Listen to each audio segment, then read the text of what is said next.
Hey readers, welcome to The Club, the unfiltered book club podcast where we discuss all things fantasy, romance, pop culture, and our favorite topic, ourselves. We're your hosts, Ashlyn Clark and Katie Hoyt. Thank you so much for listening. Let's get started. Hello, and welcome back to the club, the book club podcast that will not put you to sleep, hopefully. And welcome to our second book episode. I'm Ashlyn Clark. I'm here with my wonderful co-host, Miss Katie Hoyt. Katie, what's going on today? Not much, actually. Not anything at all. Just the podcast. So I'm happy to be here. Happy to not have. I know. Jake asked me the other day. I'm happy to not have anything else to going on. Yeah. Do what? Jake asked me the other day. He listened to like our March wrap up, and he said, "Does Katie actually not ever have that much going on, or is that just something that she just said?" And I was like, "No, I'm pretty sure she just like chills on the weekend." I don't know. You had a big day yesterday, though. Well, I feel like for me, it comes in waves. Like I'll either have like 6 weekends back to back where we're out of town every single weekend, or I have absolutely nothing going on and we're at home every weekend just like bored trying to figure out what we should do for the weekend. Yeah. I feel like there's no good in between. So for a while there, we didn't have anything going on, but then I guess we just went on a trip and now it seems like things are starting to rev up. We've got a few things that are upcoming. One of them being that we are going to see our queen in a couple of weeks. So I'm so freaking excited. I don't think we talked about that on the podcast yet. We're going to see Taylor Swift in Nashville on the weekend of Cinco de Mayo, and I'm so lit. However, I have not ordered my outfit yet. I think I'm going to order it tonight. I just had to like fully commit to it. And the two things that I'm ordering are on Amazon. So I'm hoping they'll be here in time, but I am worried that I'm not going to like them when they come in. You know, it's always like a hit or miss. And I'm trying to help my sister pick out something because she hasn't got anything either. So it's just been crazy. Yeah, it's so hard because there's so many options and you want it to be like the one, correct, absolute perfect thing. Cause like you're only going to go one time and like unless this only is going to happen once.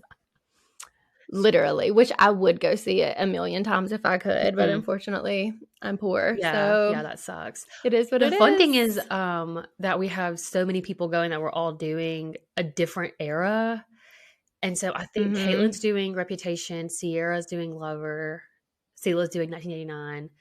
And I guess Madeline's doing Debut, which I'm really excited about. We're going to ringlet curl her hair, the long blonde hair. I can't wait. It's going to be so cute.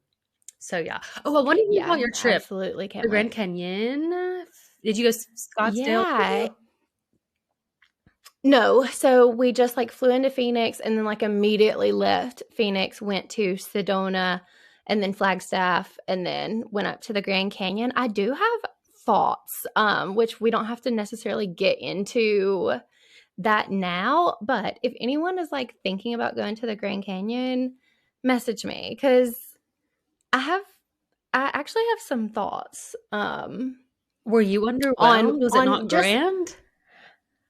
Okay. It was grand. Okay.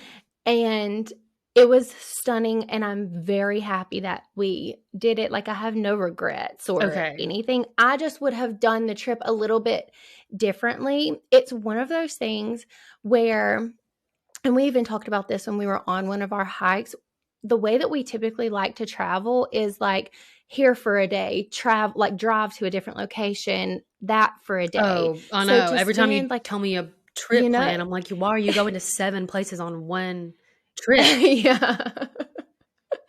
Exactly. But I felt like, and I had read this on like blogs beforehand, that with the Grand Canyon, like it's so beautiful and it's so like outrageously big, like you can't even fathom, but there comes a point in time where you feel like you've seen it and you don't feel like you need to see it anymore. Oh, if that makes sense. Yeah.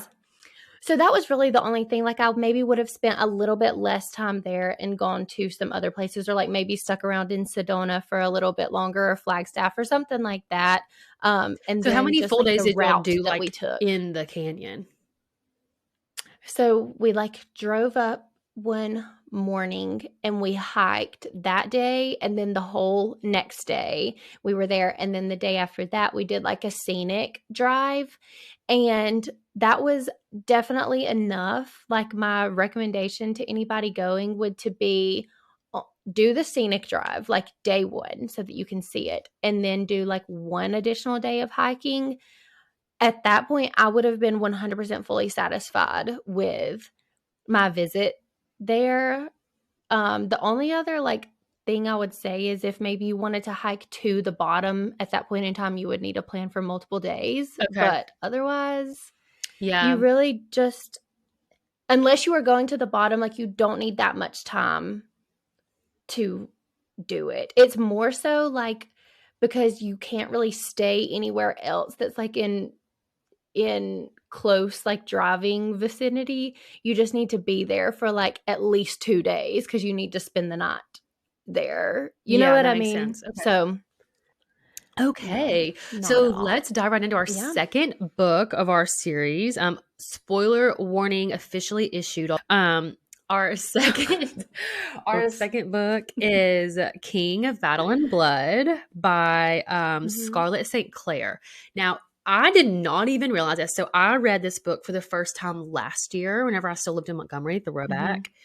And then later on that year, I read the Hades and Persephone saga that starts with a touch of darkness, and then it's a touch of malice and ruin. And I didn't realize it was the same girl, but I loved that series too. I have bought the last one, but I haven't finished it yet. So, but they are really, really good. So Scarlett lives in Oklahoma, and one really cool thing is that she's a member of the Muskogee Nation. So she like is Native American, and that I guess plays into the role of like I was saying, like I just really love this character. Like she just doesn't look like all of these other bitches. She doesn't look like every other bitch. So that makes sense because she's like is a brunette, dark skinned. Hang on 1 second, my dog is pawing at the door. Give me 2 seconds. Anyway, poor Cappy. I know his dad left, so he's like all alone. So anyway, Scarlett St. Clair, she has a ton of other books that I have not read.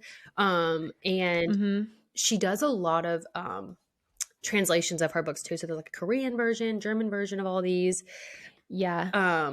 And so I was really excited to read this one for a second time. We really wanted something that didn't have a ton of books so that we could get into From Blood and Ash and ACOTAR before the year wrapped. Yeah.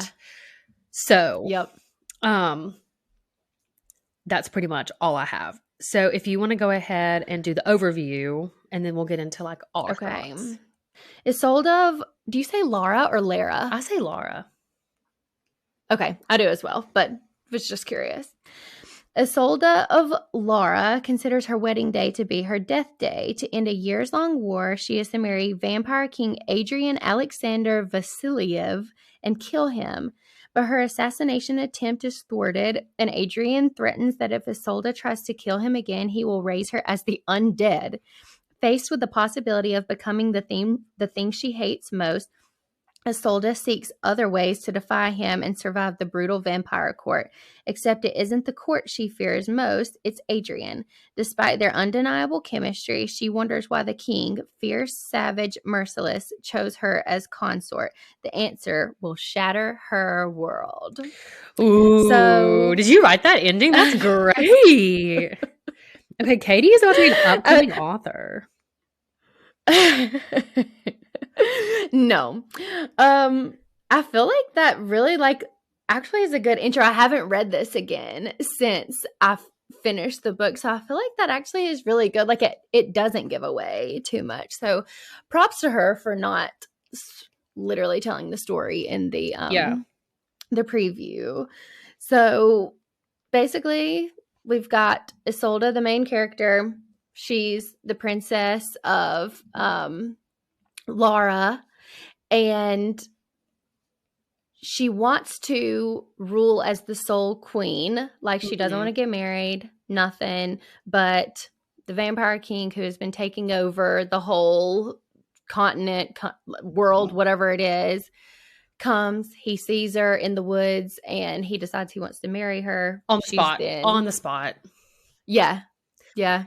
He was there to pretty much then do some sort of peace treaty with her dad. And he's like, actually, I don't want the peace treaty unless you're going to give me your daughter to be my wife. And she sort of has no choice but to take him up on the offer. Right. Right. And it gets like really, really interesting, like off the bat. Like that happened in like chapter 2.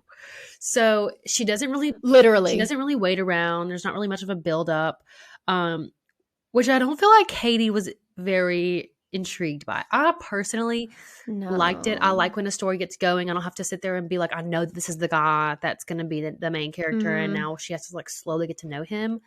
I really enjoyed the aspect of like, boom, he saw her, he asked to marry her, she's forced to go, like she leaves the next day. Loved it. Yeah. Yeah, I will say, so I didn't like that, and we can get into that more. However, I didn't like it from a general standpoint, but I had just finished Shadow and Bone, and as I mentioned last time, like there was no romance. I felt like I was absolutely dying. In that regard, kicking it off just like so quickly like that was nice for me. However, generally speaking, like I didn't like that, and I felt very like jarred by the fact that it happened so quickly. So I kind of had like a dual viewpoint of it, because at the time it was what I needed, but if I was reading this at any other time, I would have been like not okay with it happening. And I do want to preface by saying I already said that I read this a year ago, but like I did not remember almost all of it. Like I remember there's like the big plot twists or whatever, and like I remember like some random names. Literally the whole entire plot felt brand new to me. There'll be like random sentences where my brain was like, oh no, I've seen this before, but could not have told you what was coming. So then like whenever they met in the woods on like this first chapter, I was like, oh my God, it's already happening. Like they're already like, wow, I forgot how fast this happened. And I personally like loved it. And it was because it was what I needed at the moment. Like I just dragged myself to the finish line of Dragon Tattoo. So I was like, thank God, romance off the bat. Yep. Absolutely. Okay. So basically Adrian says, I want your wife. They get married, and I want your daughter. She then has to leave. Yeah. She has to leave to like go back to his palace or whatever. And that night they like have to consummate their marriage, and she like continues to say over and over like, I feel so connected to him, even though like I literally hate him. Our bodies are just like drawn to each other. Like it can't be explained. She literally thought he had like cast a spell on her. She thought it was like force her to feel this way. Yes. And let's talk about the when they met, she like knew he was a vampire because he was like so swift and like I don't know, like he just like looked different, acted different. But she had just been attacked by like some sort of weird creature, and he like healed her. Yep. So she thought that when he healed her, that the spell like continued to like cast this like lust over her. And so it's really funny when she like accuses him of that, and he's like, I did not do that. Yeah.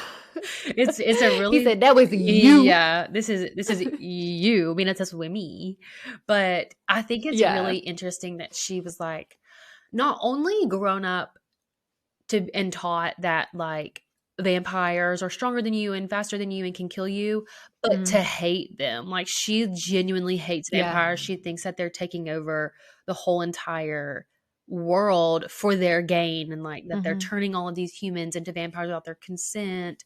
And just all of these things that she has no proof of, but she's been told this. So like she hates him so much that she doesn't want to be like in the same room as him. But again, when they're together, it's like there's some sort of weird chemistry that she can't explain. Yep, exactly. So they consummate the marriage. They get on their way, and as they're like making their journey, they stumble across this little town or village or whatever you want to call it, and realize that like I think she like comes out of her tent and she smells like a smell, and she sees birds circling, and she runs toward where the birds are circling and quickly realizes that like literally everyone is dead, and it looks like their skin has been like peeled back. They've been like disintegrated, and there is like literally not one single survivor of the whole entire thing. Yes. So then she's worried that that was the vampires, and they quickly correct her and are like, no, we didn't do this. There's something else going on here. So he, having known her for 2 days, sends vampires to go protect her father back in Laura. Yeah. She and her father have such a cute relationship. Like, they only have each other. Her mother had passed away a long time ago. So Adrian goes and protects or sends people to protect her father, and then they head on their way. And as they're still making their way to Rebecca, which is the vampire kingdom, they get ambushed by the people of Lara, who are so mad at Isolde for not killing Adrian that they like are attacking her, trying to kill her and him. And it's just really far-fetched to me that everyone in the kingdom thinks that she can just kill him. He's literally a vampire. Literally. And like if word had spread that like he wasn't dead, could it not have also spread that she did try to kill him, but like best. It was like it's literally not possible, and people need to understand that. It's like you're saying, like it's kind of mixed messaging because people are well aware that like it would take an army of humans to take down one vampire, but they expect the princess to just kill him like just like that. Anyway, and then they turn on her so quickly, like they band together literally the next day or even that night, I think, and not only attack her but attack the palace where her dad still is, because they don't think that he's helping or doing what he should be doing. Yeah. And so it turns into this really crazy like I don't know, her emotions kind of get screwed up because she's been hating these people for so long, and they're the ones now protecting her and her dad, and her own people who she's been fighting for are turning against her. So that's really interesting. And also, she did try to kill him, and that's how she found out that he can read minds. Because he saw it coming.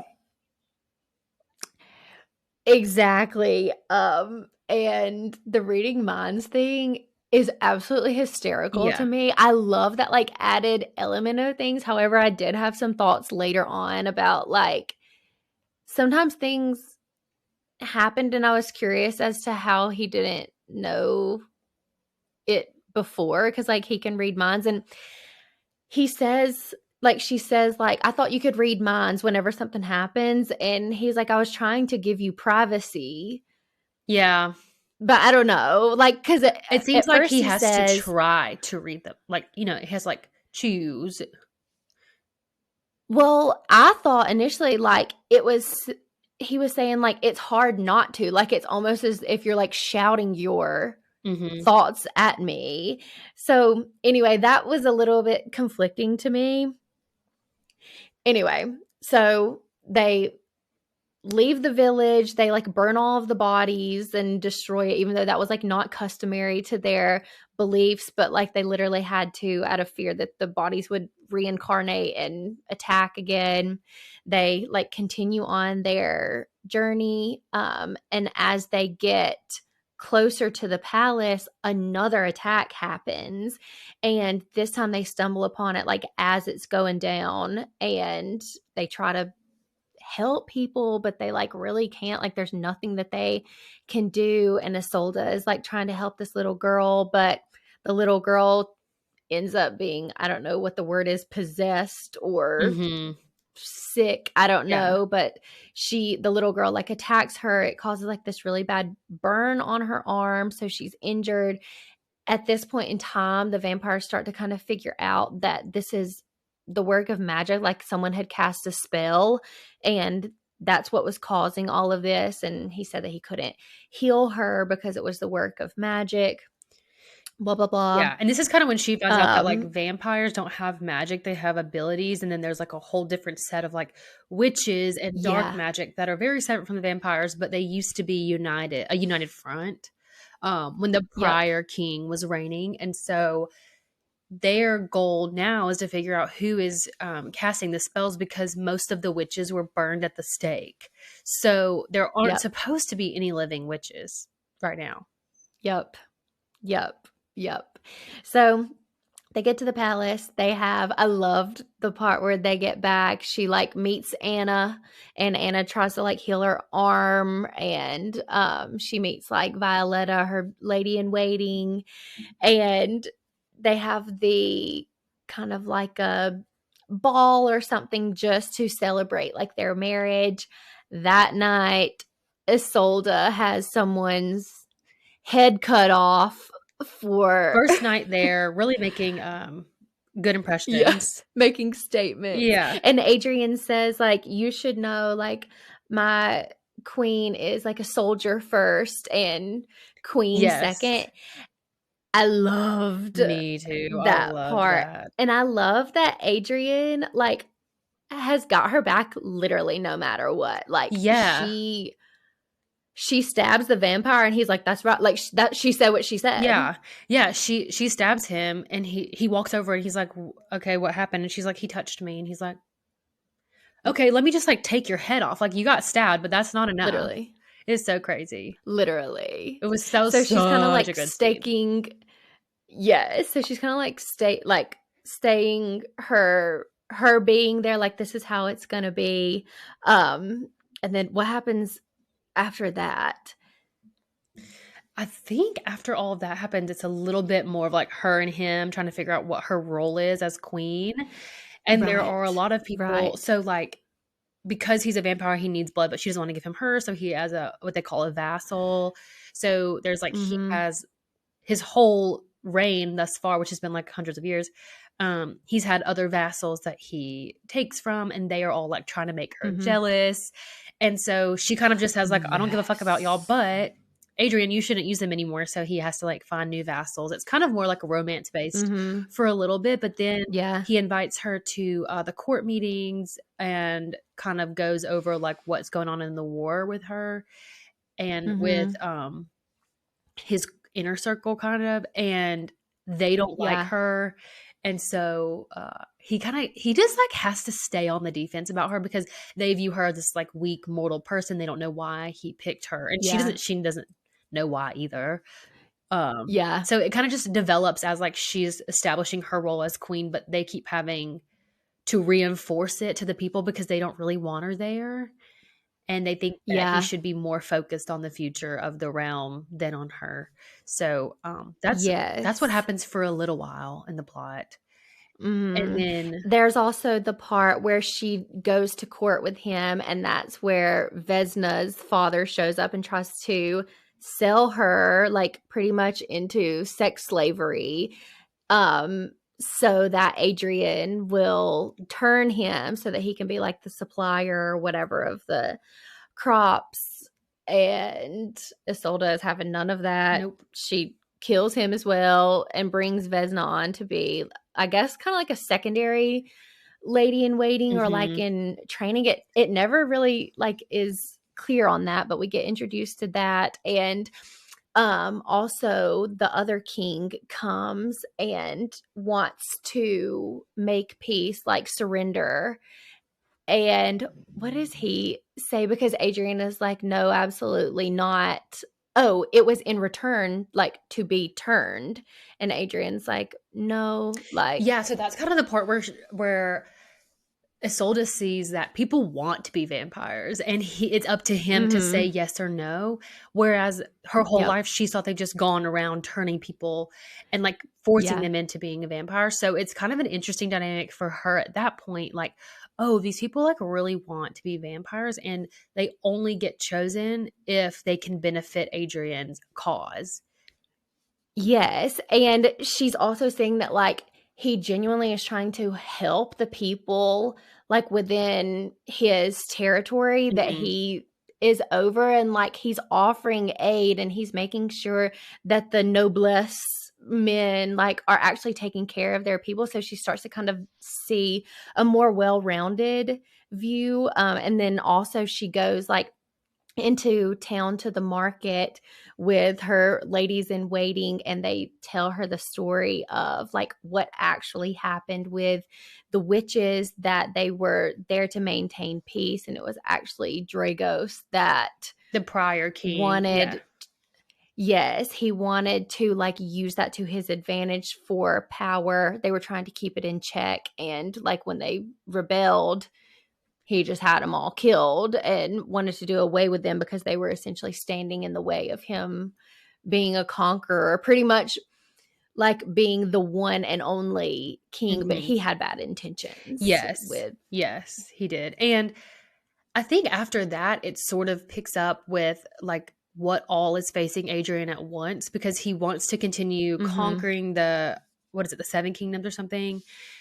And the 9 houses. Houses. Thank you. I'm very much Game of Thrones. The 9 houses, and he wants to do that, but then there's also this plague thing that keeps killing everyone. So then they find out it's like some sort of crimson mist, dark magic thing, and then they get worried about who is causing it, and they think it's like one of the prior witches that's been going on, and so it kind of continues to unfold, and Isolde keeps having all of these weird flashbacks of like what she thinks is also a witch, and so that continues to happen more frequently throughout the book, and then it comes into full circle when she realizes that she was one of the 12 witches of the High Coven, and the one witch that is still here wreaking havoc on the 9 houses and on Adrian purposefully.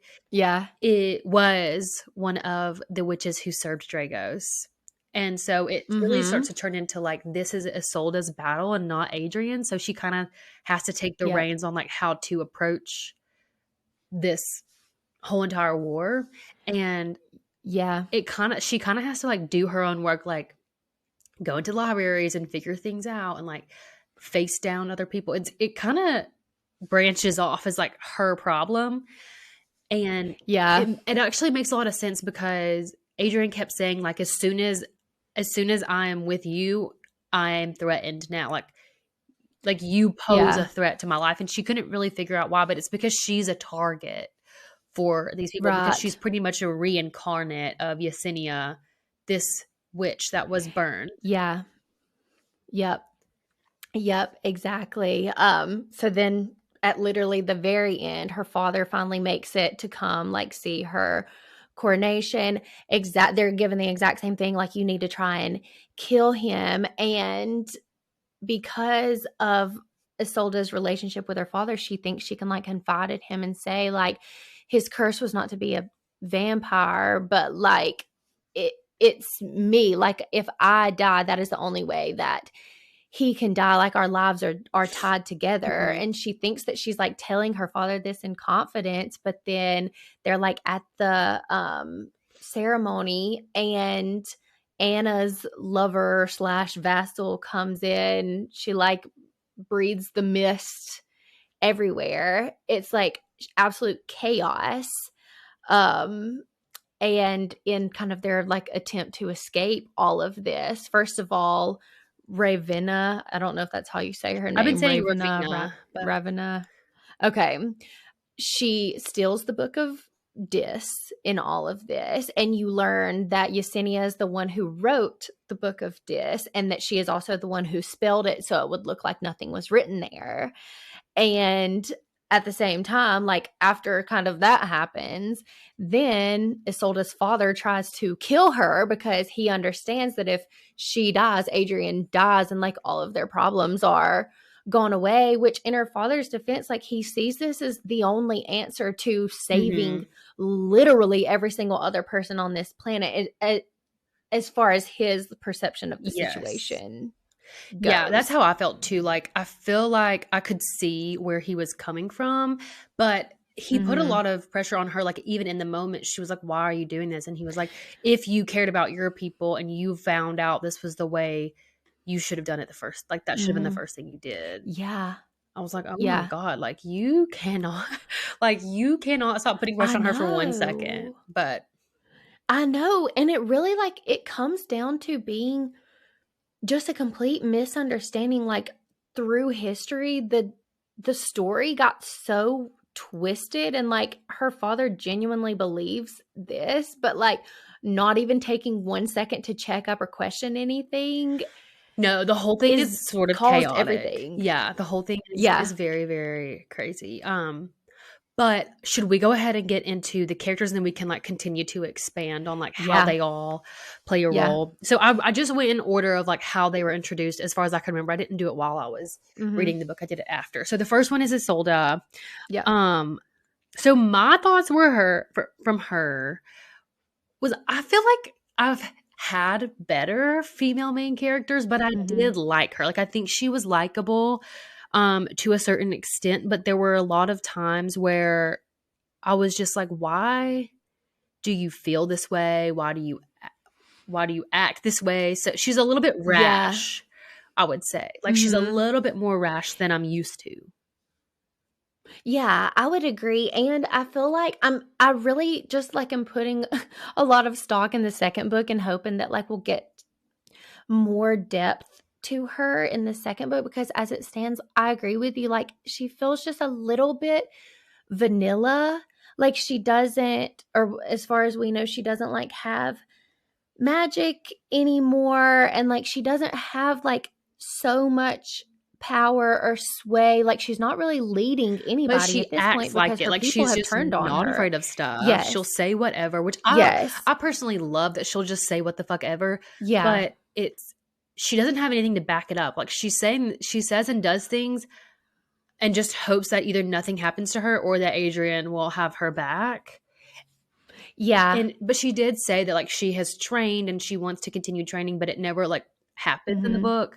So I think if I had like in my head seen her or like read about her training and like practicing things, right, I would feel better about her being a little bit more arrogant. But you know, totally, neither here nor there. As far as no, like, I the totally agree thing. with you. I completely agree. Like I loved her. Like she does not give a fuck. Like she will literally say whatever. You can confront her like she's having absolutely none of it. I really, really love that about her. And like you said, I like her as a character, but I feel like there are better female main characters out there. And one thing about her that was driving me batshit was she kept saying like nobody would tell me anything, when multiple times people would like say something to open a door and she would say like I wanted to know but I didn't ask, and it's like over and over and over again. Like if you want to know something, literally just ask. Also, Adrian has proven time and time again that he will do literally whatever you say. So how about you just ask him the questions that you want the answers to and stop pretending that people are hiding shit from you. Yes, like that's what she kept saying, but like first of all, she has the library, like she can go, which she does go to libraries. So I'll give her that. Look at anything, and like she asks some questions, but like as it's revealed at the end, like part of the curse is that Adrian like can't tell her, and I would assume like the others that were there, Anna, Derek, Soren, and Tanaka, the viceroy, they can't tell her anything, but like everybody else can fill in the blanks as far as to like what happened during that time frame, but like she would not ask anybody anything. No, she wanted to figure it out all on her own, but then she wanted to complain about not knowing. Yes, she's like, oh, these secrets that they like seem so like they're not going to tell me anything, and it's like, babe, you've passed over opportunity after opportunity to ask. Stop complaining about it. Like, if you want to know, just ask somebody. Yeah. It was driving me insane. Yes, it bothered me too. And then another thing that bothered me about her, I don't mean to talk shit about her. I actually really, really think that she's funny. Same. But I could not deal with her. Okay, so the attack on her from her people of Lara happens in like chapter 3 or 4. Okay, the book's 20 chapters. It's a little bit short, which I really, really liked. Yeah. Why did she spend so much time after that feeling like she was choosing between them or the vampires? Because it's been proven that the vampires, like, they have humans that live in harmony with them, but they still use them as vassals or whatever, but they still take care of human villages. And yeah, like, it's not really them or the vampires, but also like you've been living in this vampire realm for long enough to know that they are treating you better than the people of Laura have. And they're ruling justly as literally. well. So it's not like if they do take over Laura, you're subjecting them to some insane dictatorship. Like they are ruling over their human lands that they've conquered in very just ways. Right. So what? Why are you Right. still obsessed with these people of Laura who tried to kill you in the forest? She's like, I have to, like, what's the balance between, like, the Adrian and, like, these people and my people? And it's like you said, Those ain't your Adrian has people no shown time and more. time again, Adrian will do whatever. Like, he sent additional protection, like, to the palace to protect her father and, like, from his own people, and he would do literally whatever she asked. All she had to do was ask it. She can see this, and, like, it took so long and really, she still felt that way up until she realized that she used to be Yesenia, like, Yeah, in a past life. exactly. It was bothering me Yeah, and too. there was one point where they were like on the horses and they found out there had been a second attack on Laura, and Mhm. that the mist was like, they were worried that the mist was moving toward Laura. And he had like his whole army there. Mhm. They were about to walk into Rebecca, and she's like, gosh, I wish there was more protection. And he reads her mind and goes, ask it of me. Ask me to do that. Yeah. I will literally do it. But like, all you have to do is ask me Right. for it. And it's like, I don't know why she wants to hate him so fucking bad that at some point Mhm. she's just saying that she hates him to make herself feel better. Like, we know you Literally. like him. You don't have to say that you love him or whatever, but he's very Right. respectful of you, and it's okay that you've developed Mhm. feelings for him. Like, you've been fucking him for weeks. So I would hope that there was a Exactly. little something Oh, there.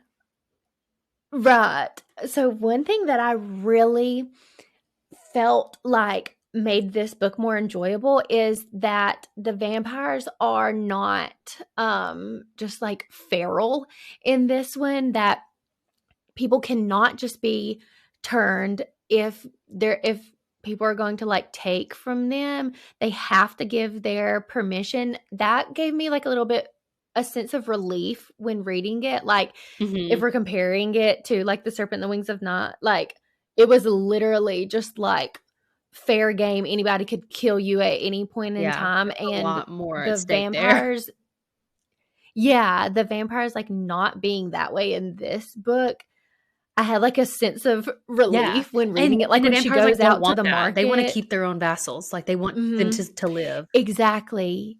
Exactly. That was kind of just, like, an added element that made the book more I enjoyable for totally me agree. anyway. Yes. But there was one last thing I was gonna say about Isolde, and that is that I'm so curious. Well, two things really. So she knew her life as Yesenia. Well, now it's 200 years later, and she knows, like, everything that's going on now. But there's a 200-year gap. Like, she doesn't know what Adrian and company have been doing, like, Mhm. in that time period. So I love that while she's familiar with kind of like the backstory and what's happening now, like, she still has so much that she needs to be filled in Yes. on, Yeah. like, what happened during that time. And then the second thing is, like, I'm so curious to know her fate. Like, does she have magic? Like, is she still a witch?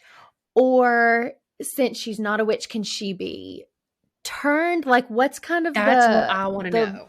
That's exactly my question, because so the second book, if you have seen the cover, it has her hands on it. It's like Queen of Mhm. Myth and Monsters, I think.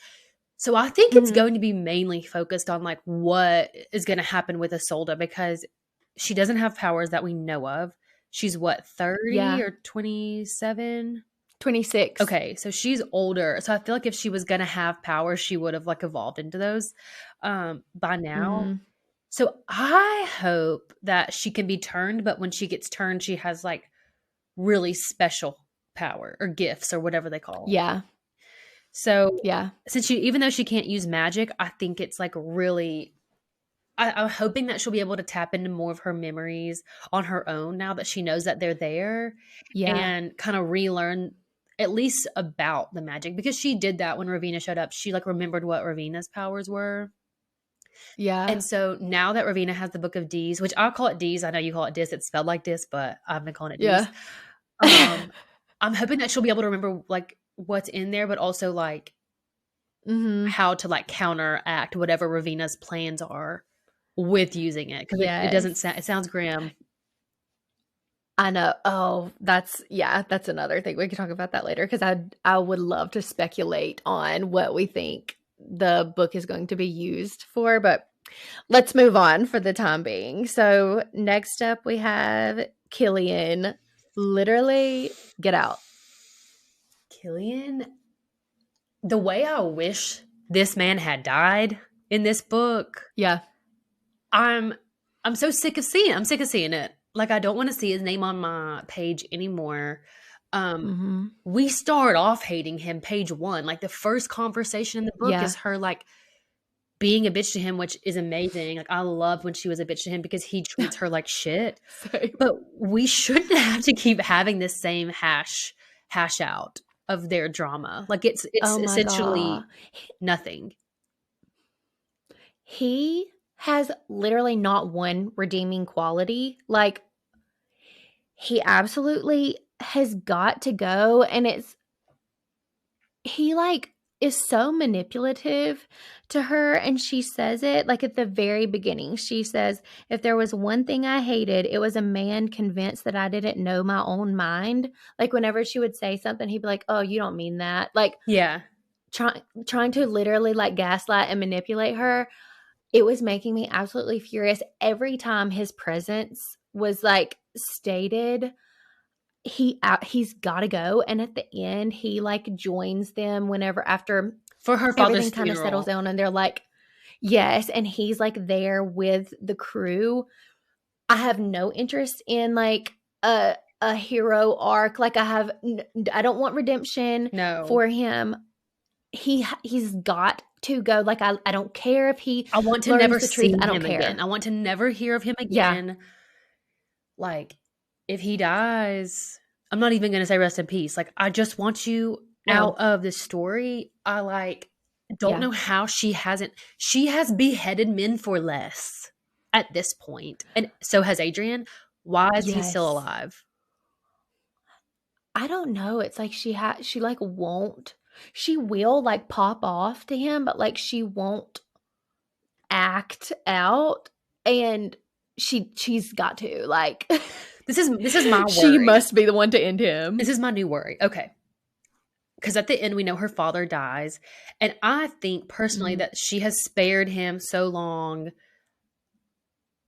because he was like the general for their army, and the commander, and they really needed him because they were worried about the vampires. Which, like, what is Killian going to do to protect them from vampires? Probably nothing. Yeah.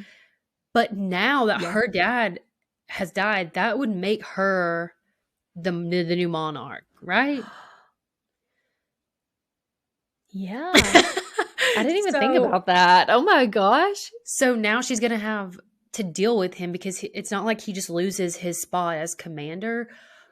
But I want it to be bad blood. I don't want there to be any redemption. I don't want there to be any kinship. Like, I want it to be just as hostile as it has been and minimal. Like, yes, like he needs to die immediately. I don't care to have him like switch over to their side. Like, put Derek in charge. He's got to go. Killian, like, you will not be missed. Yeah, he acts like he's just like entitled to her. Because so Killian, which we haven't even said who he is, was like the person that she was hooking up with before she met Adrian, but she had broken it off a while before, and he thought that since that happened, he was entitled to marry her and basically one day take over as king when she ruled.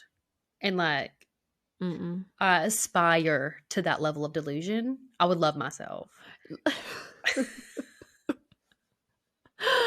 No, seriously. He is the worst. It made me so mad. Like, every time she'd be like, you need to leave. And like, he wouldn't. Like, listen, have 1 ounce of respect. And like at the beginning she says like, I outrank you, and he's like, yeah, but I'm loyal to your father and he told me to do this. And like, she's like, shut the fuck up. Oh my God. He was like, she also like always shits on him for like having vanilla sex, which is like really just funny. yeah. Amazing. Like, I loved it. And Yeah. what'd she say? Passionless something? I don't know, but yeah, she said it was like not, she couldn't do it the rest of her life. Yes. And so one of my very favorite scenes, which it's not my scene on here, but like one of my favorite ones is like he comes across her and Adrian like fucking in the garden, and he has like up against like the stone wall, and Killian just watches, and she like senses someone watching and looks over, and Killian's like looking at her, and they stop, and he says, "You dishonor her." And he was like, I dishonor my wife by fucking her in the garden. It feels like worship to me. Worship. Oh, so good. Love that. So I just love that he so good. got put in his place by not only Isolde, but Adrian as well. Yeah, I know his rightful place, because the man is terrible. Terrible. Okay, next we have the king. What were your thoughts? So King Henry, at the beginning, I really liked their relationship. I thought it was so sweet. You can tell that they've only like really had each other, and they really rely on each other for like, I don't know, just like a sense of family. And so I really enjoyed all of their relationship. I didn't have a single problem with it. I will say, like, whenever he turned on her at the end, I was genuinely so surprised.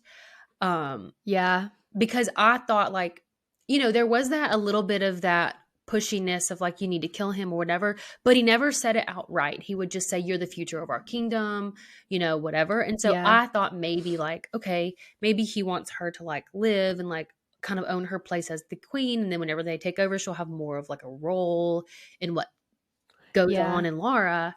And that's never what he meant. He literally just meant like, you have to kill this man. And so that kind of took me aback. I felt bad that she had to kill him because, again, like, it was very easy to see his side of everything. But as a person who, with their relationship, I never really would have expected him to put her life so much lower on the line of like priorities. Yeah. Especially because at the beginning, like whenever Adrian said he wanted a wife, like he literally said no. Yeah, like, you're no. Not gonna do it. They would figure something else out. And I agree. Like, I loved their relationship. I loved that even though like when Killian was there and he was being like an ass about things, like her dad always took up for her. And he had so much respect for her. And like whenever she decided that she was going to marry Adrian, he was like, I understand, like, you're doing what you think that you need to do. And like he respected her for making that decision. Like, he genuinely loved her so much, and in a healthy way loved her. Yeah. He wasn't like controlling to me, really. Like, I never really got the weird vibes from him. So it threw me for such a loop at the end. Same. And then he just like flips on her so fast, which I guess like it was sheer chaos in a moment of like panic, and he was doing what he felt like. He didn't have time to like stew on the decision. He just had to like decide that. But in the end, like, him being dead hopefully will like cut that tie that she feels like she still has, and will allow her to just like be confident in like what her mission is now, without holding on to that like, but my dad and like his beliefs and all of that. I hope that it kind of just like eliminates that whole aspect of things. Yeah. I mean, I will say, like, I was happy with the ending of it. Like, I know he died and it was like kind of sad for a second, but like you said, like, it kind of had to happen. And at least she got to do it, and it wasn't like some random thing that like happened, because she would never be able to forgive someone else for doing that.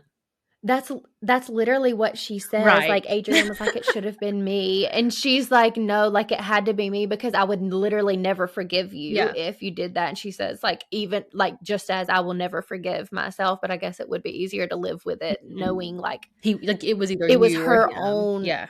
Yeah, it was by her own hand. So R.I.P. I guess he will be missed, but at the end of the day, I feel like this almost is like an opening. Yeah, I feel like it like really sets up the story for her to like be hopefully the Queen of Laura, but at the same time, like he wasn't really present in a lot of the books, so it wasn't like such a huge hit. Like we didn't spend a lot of time with him, so I'm okay with it. Agree. All right. Next up, we have Nadia. So you go. What were your thoughts about Nadia? Okay. So I actually also called her Nadia. We need her to do a Instagram of like how to pronounce these characters. We really do. Okay, so like at first, whenever she was just a lady in waiting, I really liked her because I felt like she was almost a motherly figure to Isolde whenever she didn't have one. She's a little bit older, so she kind of has like a protectiveness about her, but also like gives good advice for the most part. And just like with her dad, like as soon as it comes to be that she's to wed Adrian, the switch is flipped. They're like, nope, kill him. Like, unless you kill him, you're useless to us. And the people of Laura are going to suffer if you don't. And so, I don't know. I don't really think that I trust her character. It's not necessarily that I don't like her anymore because we haven't really seen her. She wrote her a letter that was sent to Rebecca. And at the same time that it was like really sweet and nostalgic for Isolde, and she calls her Issy, which I think is cute. It was almost still pushy at the end. Like it was a really sweet letter, and then all like, I miss you, I've been reading, and you know, whatever. And kind of like reminder, you need to kill your husband. So I had like the exact same kind of like process at the beginning. I literally wrote down like Nadia with a heart. I loved her at the beginning. I loved their dynamic that like Issy could just be like kind of a bitch to her and she didn't take offense to it. She's just like, what, like they truly weren't taking things personally because like they knew each other in that way. And I really, really liked that like aspect, just like their dynamic. But at the end, that letter, it just, and I don't think that there's like some ulterior motive aside from just like what the original perceived threat was. Like I just think that she's like following the same plan or whatever. Yes, exactly. Like Nadia is in their world like religious, like she worships Asha, the goddess of, I think it's the goddess of spirit or life. I don't remember. Anyway, she's like religious, and so I just feel like Nadia is like passionate in what she believes. I don't think that she's like has some evil plan like against Isolde, but it's more so just like being headstrong in those beliefs and like being entirely unwilling to understand that like she might not have the full story. So I had like the exact same journey as you had, where like now I don't know. Yeah, it's like I still want to really, really like her character because their dynamic is just like the best, but I don't know if I can trust her yet. But I'm hoping that she'll come back up in the second book. And so we'll like really figure her out, which is how I feel about most of these characters. Like a lot of them we really just don't know enough about to make an informed decision on them. But the next one we do have a good enough amount of information. The next one is Adrian. And you can start if you want. Okay, so Adrian, like from the beginning, I liked him, which, as previously stated, like I love like a morally gray, the villain, quote unquote. I love that character, and I thought Adrian played it really, really well. I thought he was a great like male main character, and one thing that I liked about him is that he is not necessarily like partial to vampire or human. Like if you fuck with him, he will kill you, period. Like it doesn't matter. I mean, he's obviously like loyal to his people like that he loves and cares about, but like if you fuck around, you're going to find out. It doesn't matter. Exactly. Who that's you like are, really. Yeah. I really, really liked that about him. But the thing about him that like is bothering me is how did he know that Isolde was Yesenia? Like, I need to know that. I need to know what happened. Why was there no explanation of that? Like, how did he? I don't know. I want to hear that he scoured the planet. I want to hear that he like freaking burned places to the ground looking for her. Like, I want to know how he found out it was her, because he didn't just stumble upon her in the woods. There's no way that wasn't some sort of preconceived thing. Right. He knows too much for that to be the thing. Right. But he says, like, I almost bit you just like immediately, or like took from you, because obviously that's how the things would fall into place. Like, he wouldn't have to worry about her not knowing who he was, blah, blah, blah. And he says, but like, that's not part of my curse. You had to like come to me yourself and like let me take of you willingly. Yeah.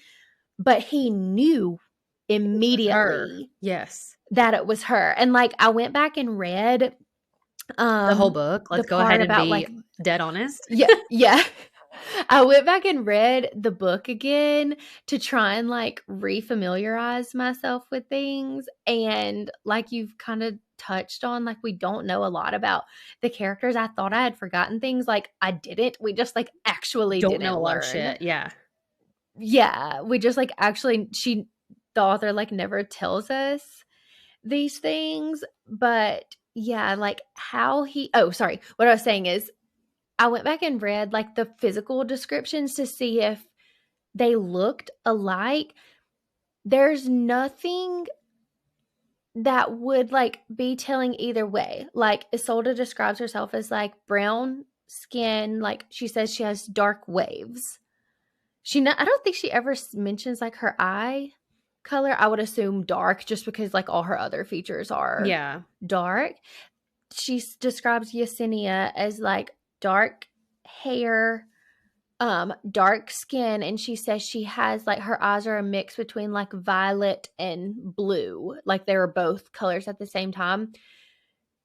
The physical descriptions don't go beyond that, so I feel like if Isolde was looking at a photo of Yesenia and it looked literally exactly like her, she would have said, yeah, like, this looks like me. So there's no way they would have. There's no way the physical appearance is the same. No, there's no way, because she would have found out so much earlier. Yeah. Exactly. I imagined Yesenia being like much darker and with like darker, like, I don't know, like she described her hair as like black or something, but then she described her own hair as just like dark. So I don't really know, but I just imagined two different people somehow, because the descriptions are really not in depth. No, not at all. And Adrian says like he knew right away, but like, how I know he can read minds, but there's nothing that would have been going through her mind that feeling that they have something else. And like in book 2, we need to know that we've got to touch on that. Yeah. Like, he's got to go back and how does she not ask? Which, never mind, because she didn't ask literally anything. So why would she ask this? I'm hoping that like now that they're like in the aftermath of like all of this shit with the Crimson Mist, and now they have to really find Ravina, he will be able to, now that the curse is like fulfilled or whatever, he'll be able to tell her a lot of stuff. But I think that like he was not allowed to tell her because of the curse. Like, it would break it. So now I think that it's been fulfilled, she'll be much more in the know, hopefully. Hopefully. So I hope we learn like how he did it, how he figured out who she was. But I really, really liked that even though she was his like soulmate and he knew that, he never really pushed her to be in love with him or anything. He just sort of protected her and treated her like gold, like from the beginning. Even if she was kind of creeped out by it, he was like, I don't really care, I'm gonna do whatever I think is helpful for you, and then also like whatever you ask of me as well. I just really, really, really like Adrian, and I'm such like I also love a morally gray character, but I didn't find him to be that morally gray. I feel like he's I just know. misunderstood from her perspective and she hates him for no reason. I don't think he's actually morally gray. I think he's just like a great Totally. No, person. yeah, no, like, I totally agree. Like, his people love him, which granted, not everybody, like the noblesse guys, they like are a little bit against him, but like the people of Revica like really love him, and he has like all of these friends. It truly is just like a miscommunication about what happened and what he is after. Like, he's only seeking to right a wrong. So in reality, the other people are morally great. Exactly. Not him. Yeah, exactly.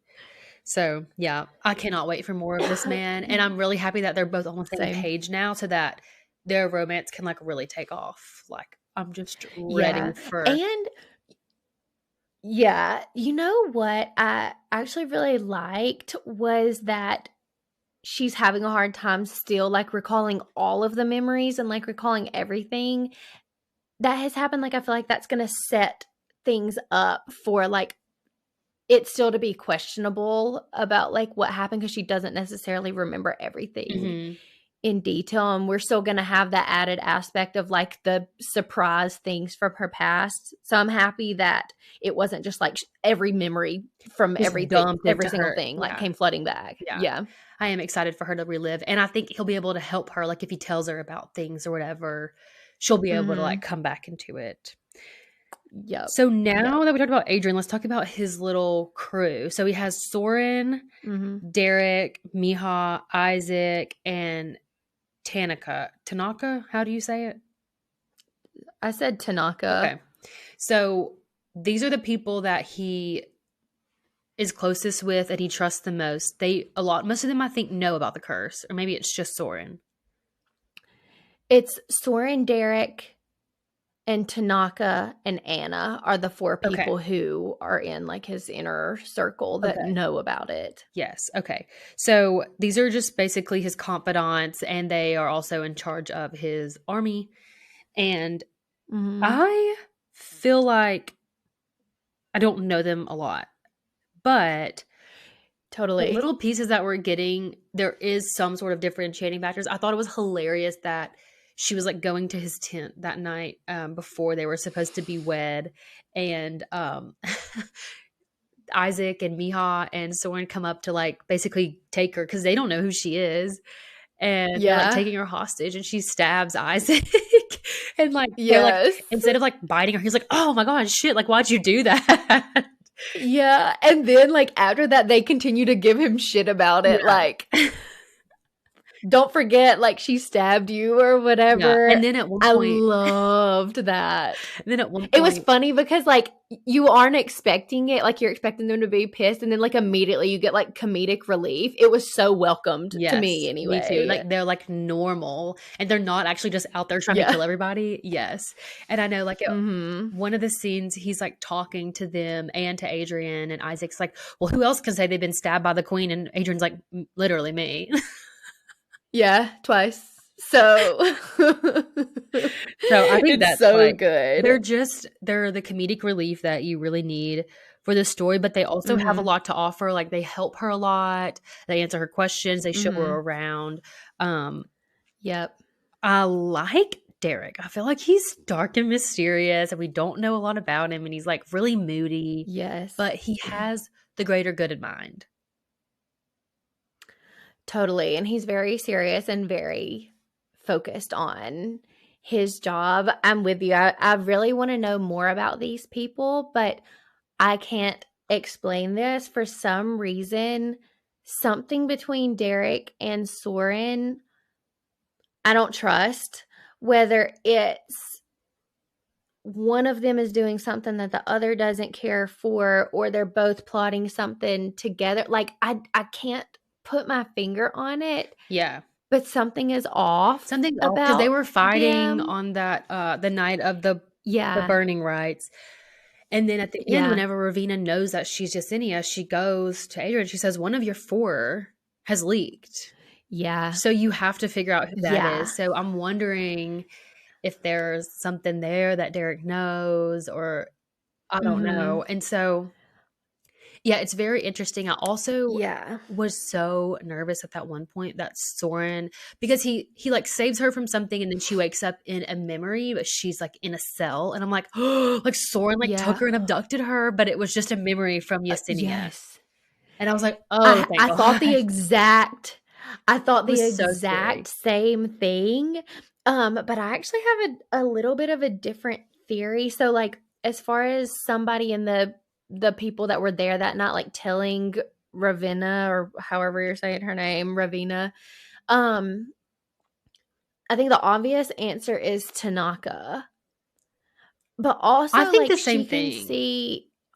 she can come through like portals. Like what if there was a mirror in his room that night, and like she literally was spying, or like a window, or like, because it says like her portal, she comes through like reflective surfaces. Like maybe it's a misunderstanding and they actually didn't snitch, but maybe she like literally has been watching Maybe them. so. I don't know. It was just a thought, but like, good idea. I didn't don't even think it was about that. Anna. Okay, so let's just go ahead and talk about Ravina because she's like second. She'll be next, but we'll just go ahead. We're already bringing her up. Yeah. Her power being portals is so badass to me. I know it's like technically a lesser power, but being able to come through like reflective surfaces and like see whatever you want, but also like the moment where Isolde's trying to figure out like which one of these is the real her, because it's just like a wall of mirrors.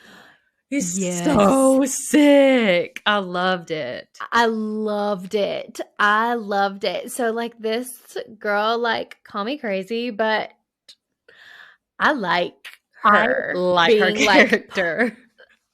Like, being part of the story. And I don't like her, but I love that like this is how Dragos's like side of the story is being carried out, like through her.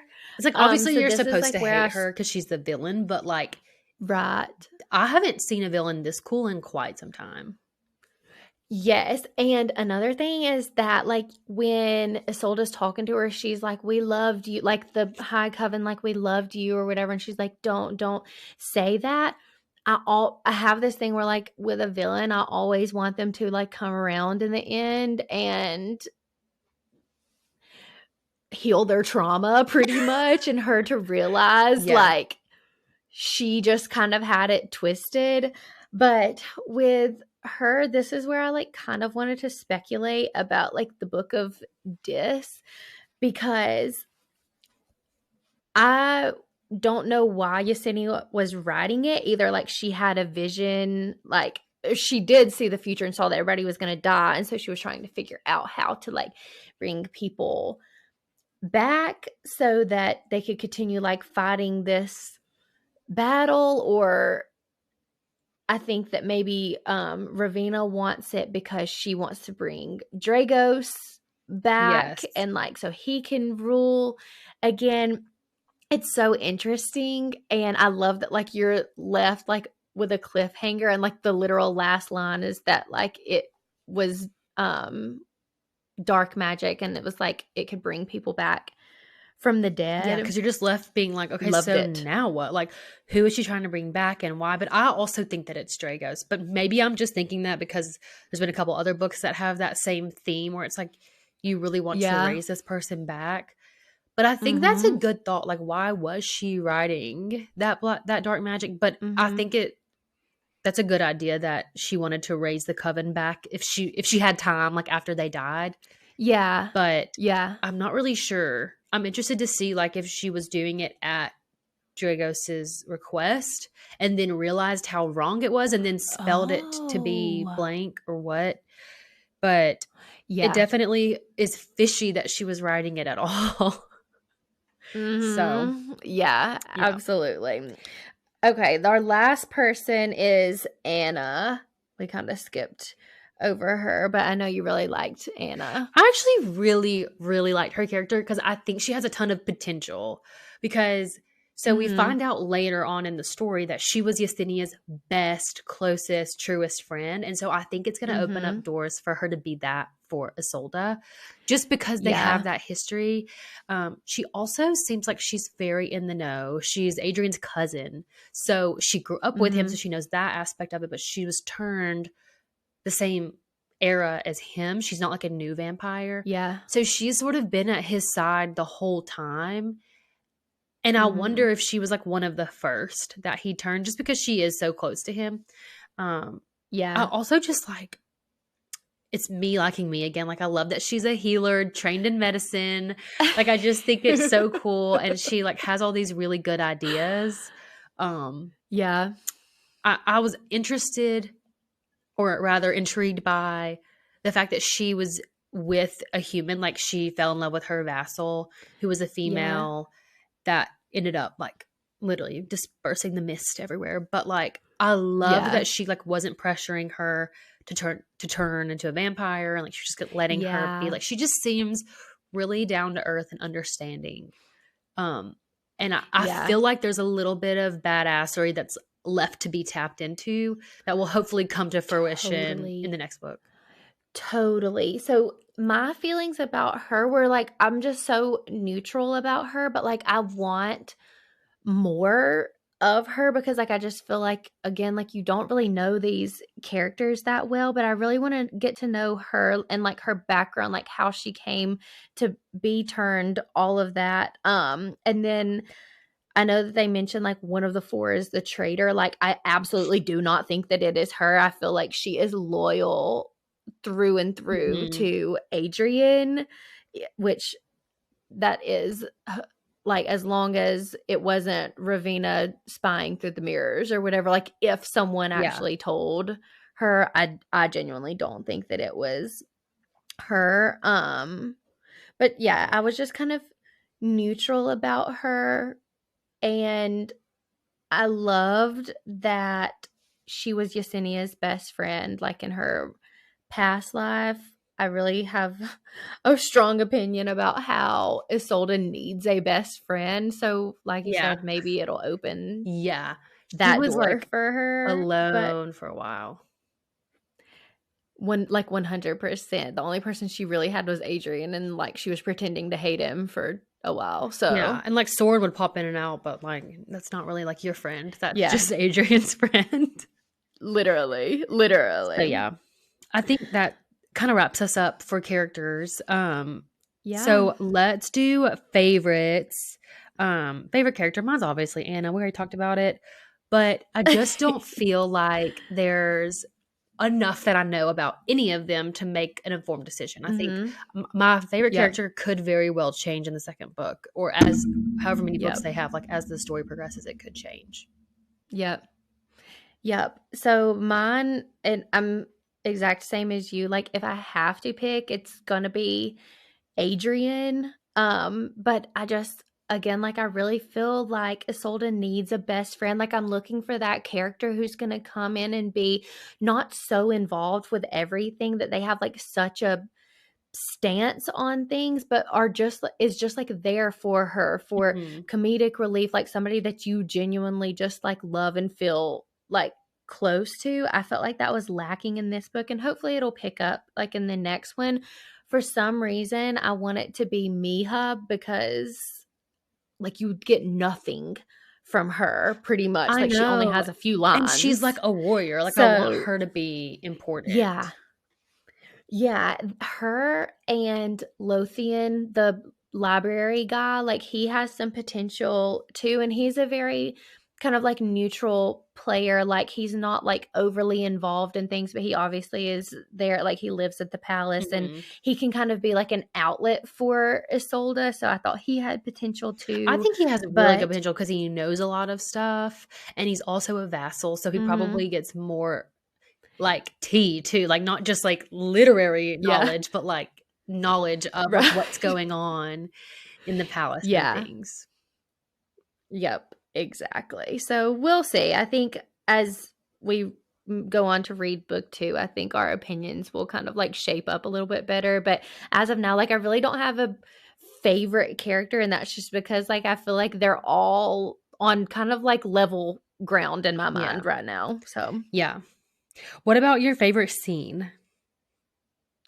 Okay, so kind of again, like I don't really have a favorite scene. There were a couple that I really liked, but my favorite kind of like aspect of things was just Isolde like not giving a fuck. Like she told off Saphira multiple times. I Like loved it. the first time they meet and she's like, I can like get rid of things that are a problem. Like, are you going to be a problem for me, Saphira? I loved that.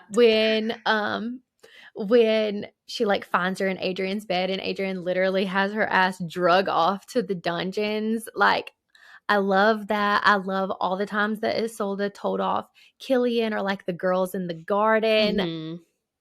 She like, don't fuck with her. Like, you're not going to get away with saying some petty shit. She will call your ass out and confront you right then and there. And like, that's kind of, those scenes are what give me so much like joy, which is very Enneagram 1 of me, like to love justice being served. Yes, she's not the type of character that will just take it lying down. She's definitely going to pop back off. And it's funny because she grew up in a palace as well, and so they probably expect her to be demure and princess-like and have all of these qualities that's like ingrained in the people of the palace. And since they're court members, they think, you know, they can say whatever, and like it would behoove the princess to not be mean back, to hold that image, but she's not having it. And I actually wrote that down as like one of my favorite scenes is like whenever she sees Lady Bella and Lady whatever in the garden, and they're basically telling her that she can't fulfill all of Adrian's needs because she won't allow him to suck her blood.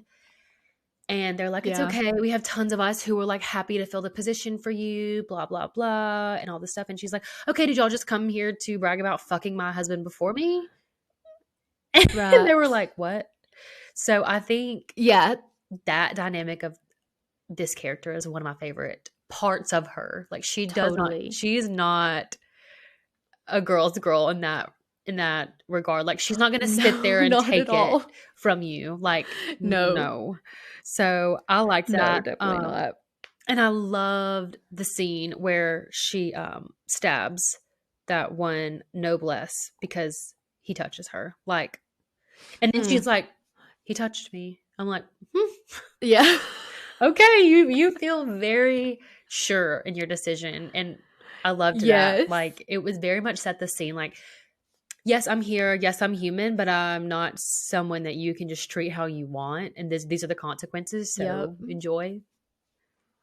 Yep. No, I loved it. I'm glad we felt the same way about that. Okay, so those were our favorites, but now it's time to talk some shit. As talk usual. About our least favorites. So, Ash, what was your least favorite scene? Okay, this wasn't overall a negative scene. I just didn't like the way it ended. But like when she's at one of the council meetings, one of the guys in the room basically insinuates that she has no room at court and that Adrian's wasting too much time with her. And he is reading his mind, and the guy in his mind calls Isolde a whore. And doesn't tell anyone that, and just reaches up and stabs his eyeball. Ugh. I don't really fuck with eyeballs. I don't like that. So that was like my least favorite like thing that I read. I liked that he defended her and like without question at the council meeting. But I didn't like the route in which justice was served. It was hard to read. It was a little vile, but again, like Adrian, like he does not give a fuck. Like it doesn't matter if you're on his council. It doesn't matter if you're some man off the street. Like again, if you fuck around, you're gonna find out. Yeah, you're not irreplaceable. And he did. Like, yeah. And the funny part is like you're still gonna serve on my court with one eye because you want to. You want to be here. Exactly. So stupid sweet. Exactly. Okay, so my least favorite was the second like attack. I think the city was called Sedovia. The one where like the little girl I think, I can't remember if she bites her, like touches her and it burns her skin. But that scene to me felt unnecessary. Like I felt like they could have gotten the same point across in the first attack. It just felt like a little bit too repetitive to me. Like the exact same With thing. I everyone know dying. that's when they, yeah, I know that's when they kind of like figured it out. But I felt like it was a waste of pages. Like again, when I went back and read it the second time, I literally didn't read that part because I was like, yeah. Like you figure all of that out later anyway, because there is actually a third attack that they stumble upon. They could have gathered all of that information from the third attack, and I would have not felt as though I missed anything. Yeah. Like Isolde could have gotten injured in the first one and they could have introduced Anna that way. Like I just felt like it did not add anything to the story. I agree. I did get confused about the little girl because her features were very similar to Ravina's, like little red hair, weird girl. I didn't pick up on that. I think that's how I remember it, so I don't know if I'm 100% correct, but that's what I remember, being like kind of confused because she sees, like when she walks past that mirror and sees that face, she's like, oh, it's the girl from the village or whatever. And I was like, ew, like was that Ravina, like as a child, like what was going on there? Ooh. But I did, like you said, like the third attack like really set it in stone. They could have combined all of that into one, but I did think it was helpful to know that the mist wasn't going toward Laura. It was following Isolde and Adrian around. Yeah. So I think that was like helpful context, but I think it was too much time was devoted to that discussion or like description or whatever. Yeah, I agree. So what was one thing about the plot or the book that you either didn't like or that you would have changed? I feel like we've already touched on this a lot. I just think that there needs to be more explanation. There's a lot of glossing over of things or leaving out backstories, and I understand why, because Isolde wasn't allowed to know. But I think that it would have been nice to have 2 or 3 extra chapters after what happened of her just like learning things, or not even afterward, but like 2 or 3 extra chapters to fit in that stuff throughout. Like I don't know anything about any of the characters separate from their role in Isolde's past. Like, I don't know who they are as people, and I really wish I did. It would make me care about them a lot more. Yeah. No, so I actually have like the exact same complaint. It's exactly what you're saying. And at the exact same time, it's that I felt like there were things that were focused on that I don't necessarily understand what like the point is. So like one of the things was when they're leaving Laura and she has that one guard like dismissed just for like saying something under his breath. That felt like really unnecessary. Like I don't know what point was she was trying to make by that. And then there's also like at that, her obsession. I think her point for that was, I am now a queen. Like you can't disrespect me just because I'm leaving Laura. Okay. But like I agree. I don't think it was necessary. No. And that scene could have been used to like explain her obsession. Right. There's her obsession with the sky. There's like this major the sun point about like her. Yes. And like her mom and her heritage. I can only hope that a lot of these things that felt like they like kind of go unanswered are going to come into play into the second book. But then there's things about like her training, or like it talks about like Adrian's already invaded all of these other places. Like I would like to have more background information on like that. Or like she talks a lot about how vampires can like put out these like plagues. We'll like go into detail about like how do they do that, or what. I think that was something that I just felt like taught, and it's actually not true. That's what I think about the plague. I also think the sun thing is going to play into who Yesenia was, because when she described her, she talked about it looked like she lived in the sun, like was always in the sun because she was so dark. Yes. And then just with her mom being an islander, I don't know. I just feel like she has some sort of weird connection. That's what I was just expecting a lot more, because it talks about her mom so much. I was expecting more in this book, and I can only hope that it was just setting something up for like the second book. They're gonna have to like either go to the place where her, like the island that her mom was from, or like something's gonna have to happen there because like it's brought up literally so much throughout the book. But I just felt like there was things that were focused on so much, and things that weren't focused on a lot, and some things just kind of like weren't adding up. Like I wanted to know more about things that she didn't talk about and less about things that she did talk about. I agree. There's a lot to cover in the second book now because of the way she chose to structure this one. So, yeah. Totally. Do you have any hot takes? So, we already like kind of talked about it, but my hot take was that like I didn't like how soon they met. Like it was literally in the first chapter, like 10 pages in, they meet each other. And understand like that set it up so that as soon as he came into the throne room, he like could just ask for her to like be his wife or whatever. But I felt like there maybe could have been like a little bit more of a backstory for like the other invasions at the other places. Like there could have been more of that, or maybe they could have, the meeting between her father and Adrian could have been like days long, and Adrian could have like slowly realized that she was Yesenia, or there could have been like some other kind of build up. That was really like my only thing, which like I said, I was reading Shadow and Bone right before this, and it was so dry. Like I had to have something. So it was what I needed at the time, but I actually don't like that. Like I need a little bit more of a buildup, especially because it's not just that they met, but it's that they met, and Adrian at least was immediately like taken with her. And at the time you don't understand why or like what that is. So it just felt like, ooh, like it's too soon. Like, why is he so obsessed? Yeah, I know. I felt the same way. Yeah. The first time I read it, I was like, this man, like he wants to do anything and everything for her, and I can't figure out why. But then I was like, oh my God, well, no wonder. So right, exactly. Yeah. What about you? Did you have a hot take?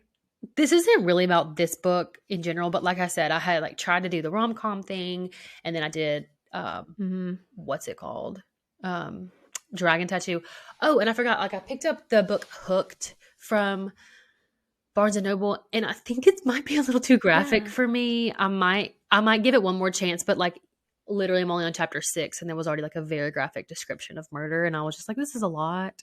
Ooh. But what I'm tired of is reading books where the source of heat and light is fire.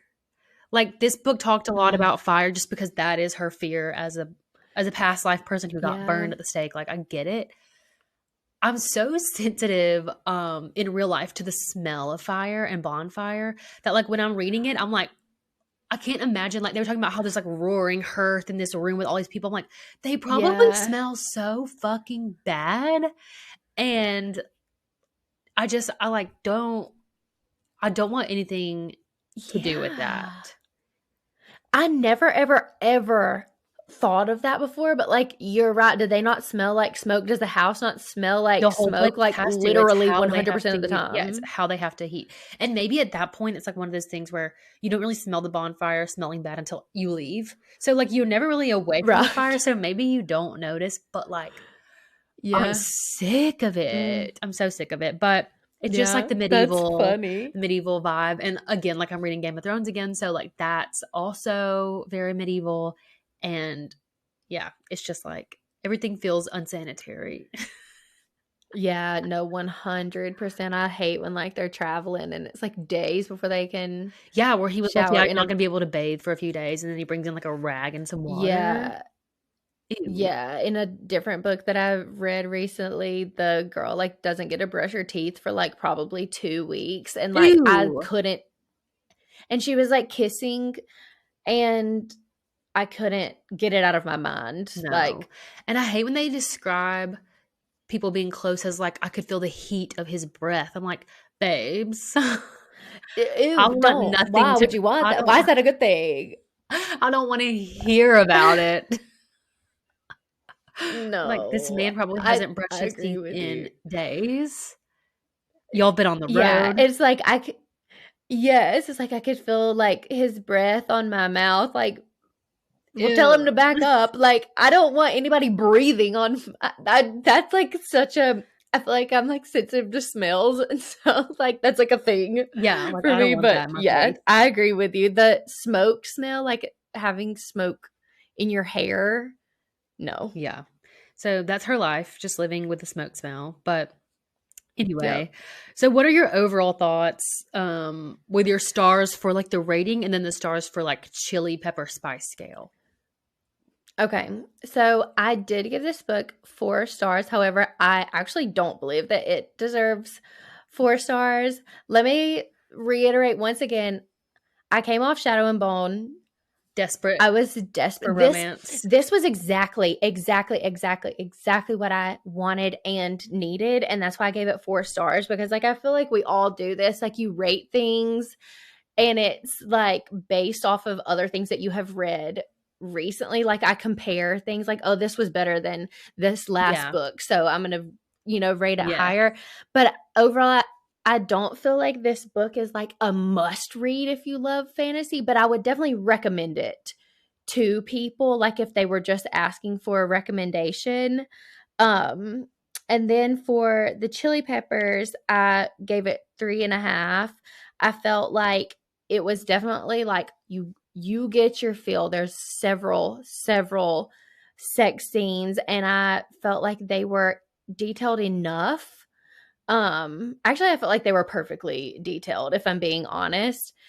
But I did take away half of a chili pepper, like, I was gonna rate it 4, but I took half away because I kind of felt like things were getting repetitive, like, it was the same things Yeah. over and over again, Yeah. which I do understand, like, there aren't millions of options, but, yeah, I just felt like it was getting repetitive, so I that's what I agree. gave I agree it. with What that. about you? Okay, so we've discussed that I'm usually the person that gives more stars to books, and Mhm. I'm gonna say, like, I agree with you in that I don't or I originally didn't think when I read it a year ago-ish that it was, like, a must read, have to read, like, whatever. It Mhm. was I wasn't even that tempted to read the second one. I don't even know if it was out at that time, but Yeah. now, this second time around, I liked it more, I think, and, it could have also been just that I was in such a lull with my books that I gave it True. 4.5, but it's solely because, Go like, off. I needed something that was 20 chapters. I could not physically have made it through a 700-page book right now. I'm just not in that place in my life, and so Yeah. it was, like, exactly what I needed when I needed it, and so I had to Mhm. give her a 4.5, and this will be a theme, moving forward. So, I think a lot of my, um, what's the word? Like, I may change my viewpoint once I read the second one. I think a lot of my opinions on this book, like, may be altered after I Mhm. read the second book. And I don't know if I will recommend it as much, but I did recommend it to Katie because she was just like, "Oh my god, I need something." I was like, "This is actually a really Yeah. good book." So it was definitely Yeah. memorable enough for me to recommend it that time. And then the second time through, I was like, "Wow, I forgot how good this was." Like, I just really Mhm. like this style of writing. Like, Yeah. it's very, very similar to me to, like, ACOTAR or, the Obatreus world, like, those Yeah. those authors and this author have a lot in common with the way they describe things and, like, the way that Yep. their main character, like, thinks and feels. So, I just Mhm. liked it a lot.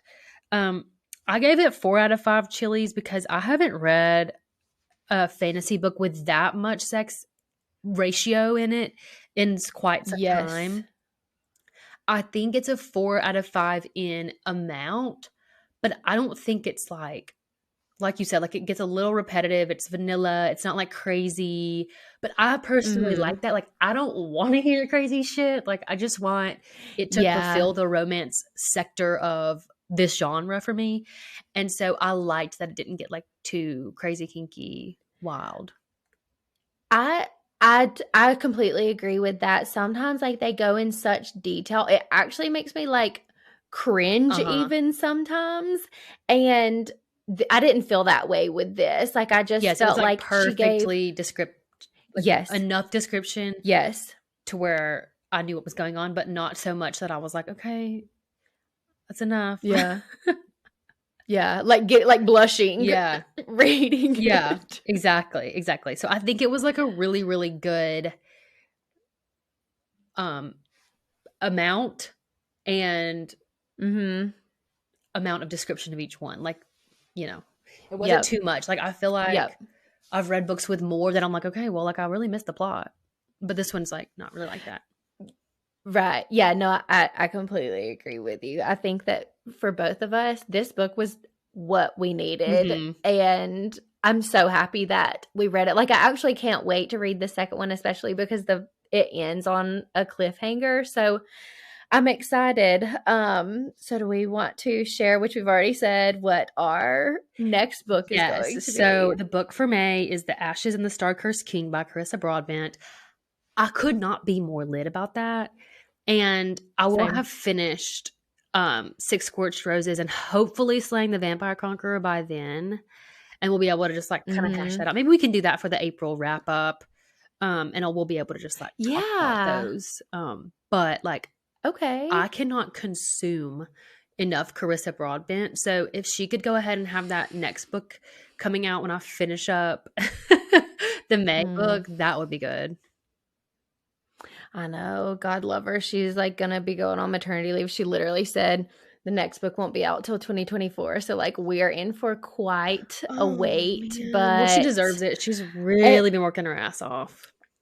Yes. And I'm so freaking excited. Like, it's hard for me to put it off, but again, I want it to be fresh whenever we record the episode for the book. So I'm trying to hold out, but it's like knowing that it's literally right here. I know. And I keep like thinking so hard the end of the last book and I'm like, what happened? Like, I wonder what happens.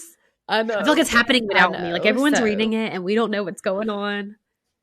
Literally, people were in her comments like, I downloaded the book at 3 a.m. this morning and started reading it. I was like, okay, I'm not.